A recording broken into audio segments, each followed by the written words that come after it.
بسم الله الرحمن الرحيم. الحمد لله رب العالمين، والصلاة والسلام على أشرف الأنبياء والمرسلين، نبينا محمد وعلى آله وصحبه أجمعين.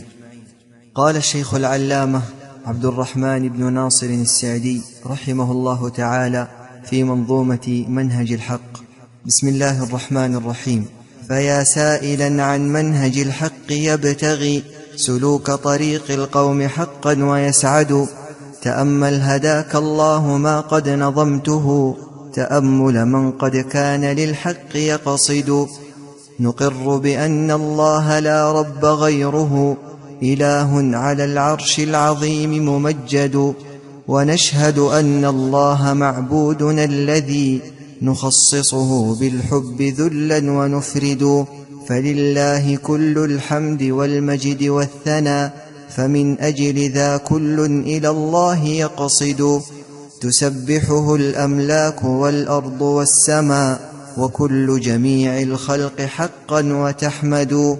تنزه عن ند وكفء مماثل، وعن وصف ذي النقصان جل الموحد. ونثبت أخبار الصفات جميعها، ونبرأ من تأويل من كان يجحد. فليس يطيق العقل كنه صفاته، فسلم لما قال الرسول محمد. هو الصمد العالي لعظم صفاته، وكل جميع الخلق لله يصمد. علي على ذاتا وقدرا وقهره، قريب مجيب بالورى متودد.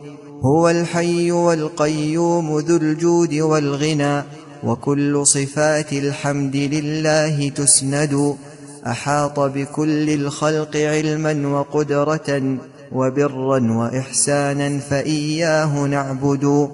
ويبصر ذرات العوالم كلها، ويسمع أصوات العباد ويشهد.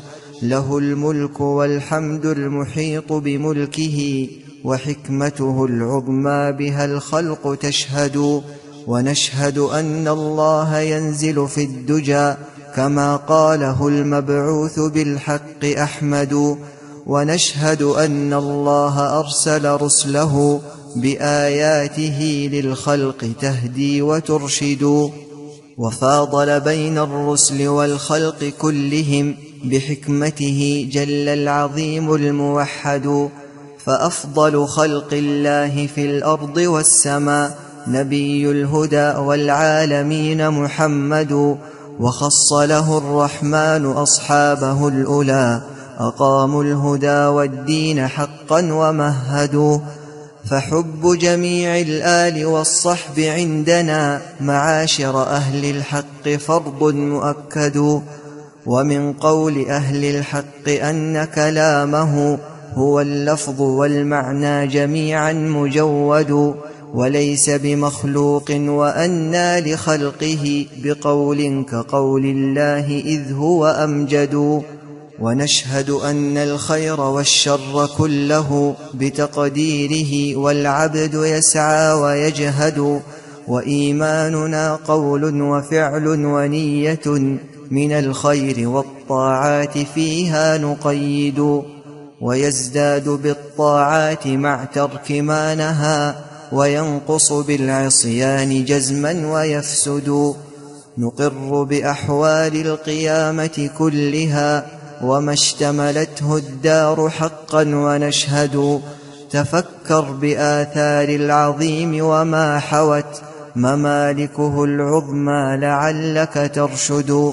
ألم تر هذا الليل إذ جاء مظلما، فأعقبه جيش من الصبح يطرد. تأمل بأرجاء السماء جميعها، كواكبها وقادة تتردد. أليس لهذا محدث متصرف، حكيم عليم واحد متفرد؟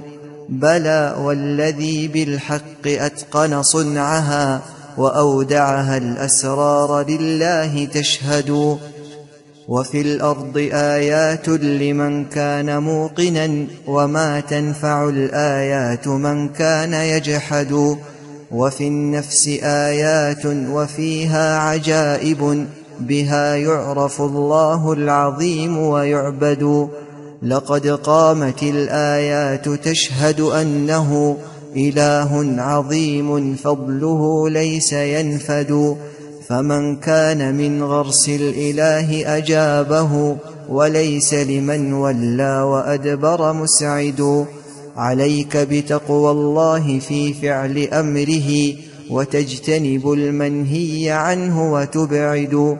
وكن مخلصا لله واحذر من الرياء، وتابع رسول الله إن كنت تعبد. توكل على الرحمن حقا وثق به، ليكفيك ما يغنيك حقا وترشد.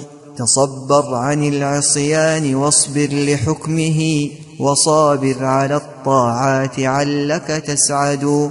وكن سائرا بين المخافة والرجاء، هما كجناحي طائر حين تقصد.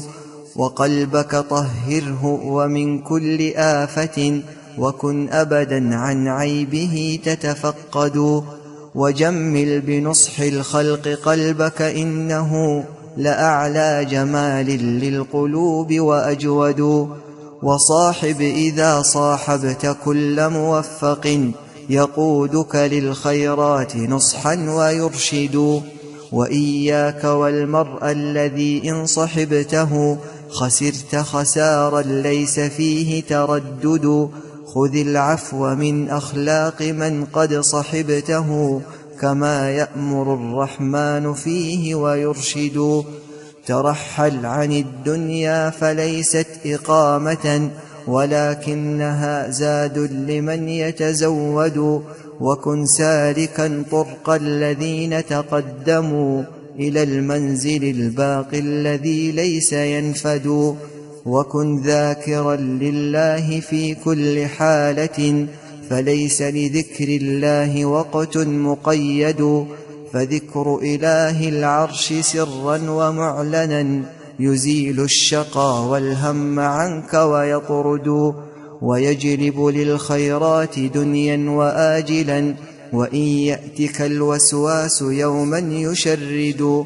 فقد أخبر المختار يوما لصحبه، بأن كثير الذكر في السبق مفرد. ووصى معاذا يستعين إلهه، على ذكره والشكر بالحسن يعبد. وأوصى لشخص قد أتى لنصيحة، وقد كان في حمل الشرائع يجهد، بأن لا يزل رطبا لسانك هذه، تعين على كل الأمور وتسعد. وأخبر أن الذكر غرس لأهله، بجنات عدن والمساكن تمهد. وأخبر أن الله يذكر عبده، ومعه على كل الأمور يسدد. وأخبر أن الذكر يبقى بجنة، وينقطع التكليف حين يخلد. ولو لم يكن في ذكره غير أنه طريق إلى حب الإله ومرشد، وينهى الفتى عن غيبة ونميمة، وعن كل قول للديانة مفسد. لكان لنا حظ عظيم ورغبة، بكثرة ذكر الله نعم الموحد. ولكننا من جهلنا قل ذكرنا، كما قل منا للإله التعبد. وسل ربك التوفيق والفوز دائما، فما خاب عبد للمهيمن يقصد. وصل إلهي مع سلام ورحمة، على خير من قد كان للخلق يرشد. وآل وأصحاب ومن كان تابعا، صلاة وتسليما يدوم ويخلد.